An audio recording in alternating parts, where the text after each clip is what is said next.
Hello everyone. In this video I will talk about the different types of GIS data. So basically we have three types of GIS data, which are the vector data, raster data, and metadata. So what is the vector data? Well, vector data, there are three types of vector data, or we can say that you can represent the data as a vector by three ways. Either it's as a point, as a line, or the polygon. Actually, the polygons are created from the connected lines, and lines are created from the connected points.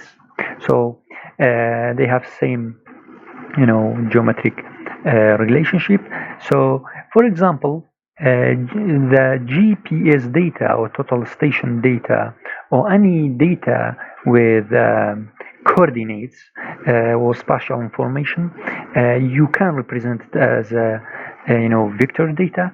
Or for example, in the left image you can see a real world image, for example a satellite imagery, and you can create a vector data or represent this data by a vector data. For example, the area of here you can use a polygon to represent this area, and this road you can use the line format of the vector data to represent this feature. So why we do this? Well, actually it will be more easier to work on this data, vector data, and you can do analysis and other things in GIS or other platforms. And the second types of GIS or format of data is raster data. Well, raster data is consisted from pixels or cells. For example, this imagery, if you zoom, you see that this image is constructed from square pixel, and each square have same size of the neighboring squares. So each one have same size, and the size of these squares have the it will determine the resolution of your imagery.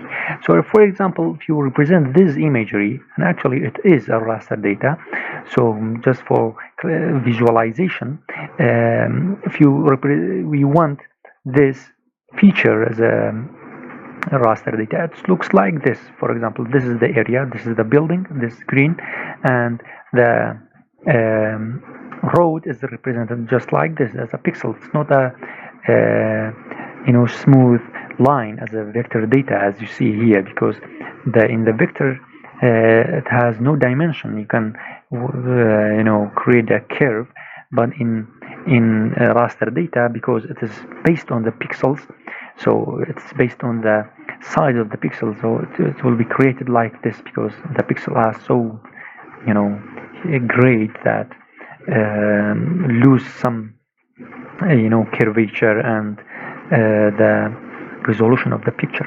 So for example, Landsat data, Landsat satellite imagery or Sentinel-2 imagery, or for example you take a photo with your mobile, these types of data are raster data, which can construct from pixels.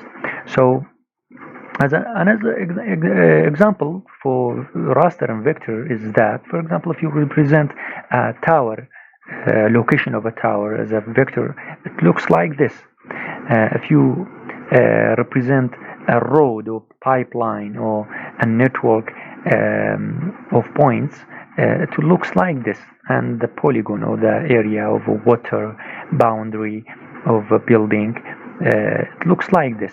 But in raster format, if you look at this tower, it's only this point is seen from us. We can see only this point, not surrounding things. But in raster data, as you see here, all this it's not an empty, but you only see this point here. So the coordinates of, for example, of this pixel is it will based on the row and column, but here it is the from, for example, UTM coordinate system and or geographic coordinate system. Also, the line looks like this in the raster data, and also the polygon.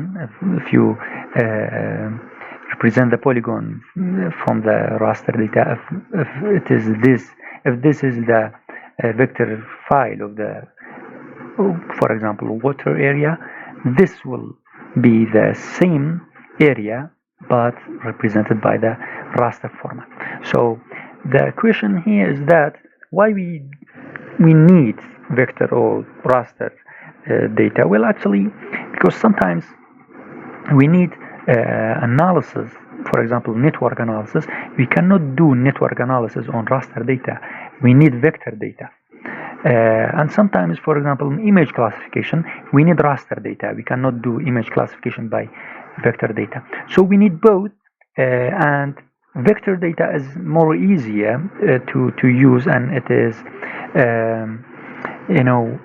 the amount of data is less compared to the raster data, because if you see these white areas is no data, so it will be easier to store the data. But if you look at the raster data, these white areas also should be stored in the image.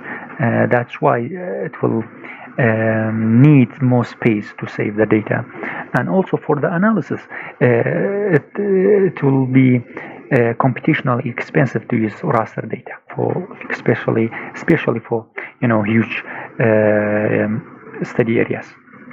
So another example, when you open the Google map or the platforms for navigation, the right image, it is raster data, which is a satellite imagery, but the left image, which is same place, same area, but which is a vector data or vector format, which is created by different algorithms, or sometimes by hand, these roads and the boundaries of these green areas. Another example, for example, another type of data is metadata. So we have three types: vector, raster, and metadata. Well, actually, metadata is information about the data that you have. For example, this point, it is a vector data, but what is this point represents? For example, if you click this point, what will give you information about this point? It will tell you that, for example, this is a tower, and the height of this tower is 10 meters. It's constructed from 1999. The owner of this tower is this person. So this information is called metadata. This, for example, all the attribute data, all the information about this data can be stored in the attribute. So, for example, in GIS or Excel, you can save information of a specific type of data inside it. For example, this data, this is that attribute table of the data. It will give you information about its category, its address, XY coordinate. So in simple term, metadata is information about the information that you created, or information about the image, information about the data that you have. For example, it's coordinate system, it is location, it is time of update, or any other types of data that can be stored in it. So another type or example of vector data, for example, these are the Kurdistan region of Iraq. It is a distribution of earthquake data, and also it will give you information about the magnitude of each earthquake from 1960 to 2024. So these points vector data. It is not a raster data. This is an example of raster data. For example, this is the Landsat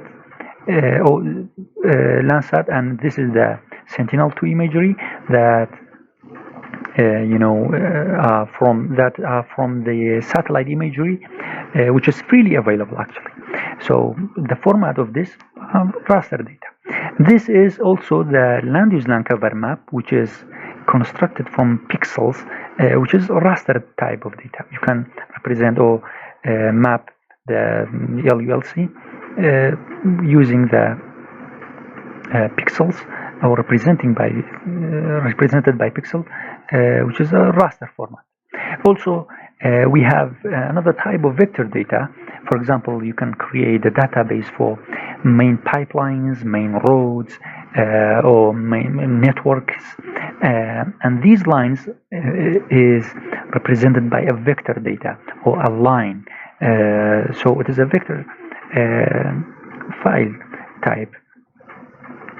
This is another example which is constructed from both type of data, both vector and raster. What do I mean is that, for example, this is the air quality data. So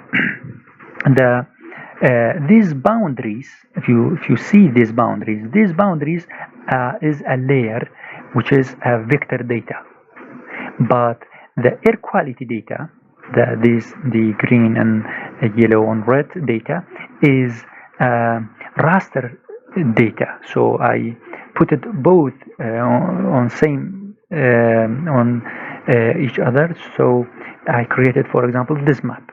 So you can also use different types of layers, which have different types of formats. For example, vector, raster. So you can create,